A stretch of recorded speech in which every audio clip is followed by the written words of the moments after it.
Hey all, welcome back. Now, original plan was going to be to modify this guitar here, and you could assemble this guitar, you could gig with this for years and you'd have no issues at all. However, what I've realised is that it has developed an issue. I've got about 5mm or so on that side, and there must be a good 2 or 3 on the other side as well. I don't know if I can, yeah. It's just got massive gaps here. So this back is like a banana. I think what's happened is, I think the oak, because it was quite a thick top, and I think what's happened is the oak wasn't as dry as it should have been, and it shrunk over time and pulled the back round. That's what I'm presuming, because I mean, I would have noticed that when I was building it, you know. So yeah, I think that's what's happened to it. However, the neck's fantastic. The neck is stable. It's brilliant. Northern ash neck, ebony board. You know, that's all perfect. So I'm going to chop the body up, rescue the neck out of it, because I just need to go down to the glue, and then and I'll be fine. So that's what I'm going to do. And then I'm going to take this big chunk of massive chunk of mahogany. This is way too thick, but the first thing I'm going to do is get in the sled, make one side level, turn over, get the other side nice and level.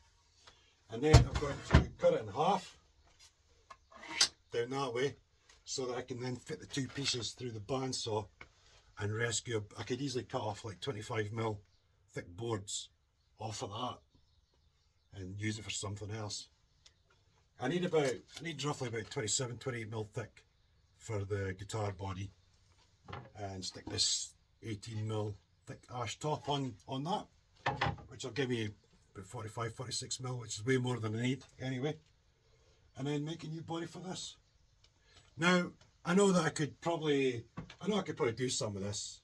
I could probably support it somehow in the sled and skim the back, and I could do all that bananas, but I'm not going to.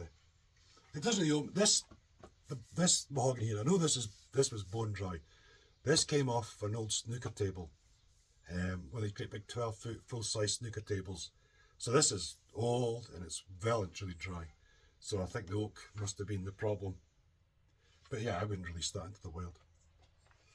The other thing as well is that the colour of this mahogany and the cleanness of that ash is going to make this build so much better when it's finished. You'll see what I mean at the end, like, because the top's not just staying like that. So yeah, I think it'll just look so much better at the end. It'll be such a far better guitar. So that's what I'm going to do. Right, anyway, let's get started.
So that's the main chunk of the body blank done. I'm going to leave that overnight, probably, I think. And then tomorrow I'll give it a skim in the sled. And then we can look at getting the top stuck down onto that, which would be absolutely dandy. And then once that's done, obviously we can look at cutting out a shape and get ourselves a lovely body blank. Happy days.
Well, we've got a lovely looking body blank here.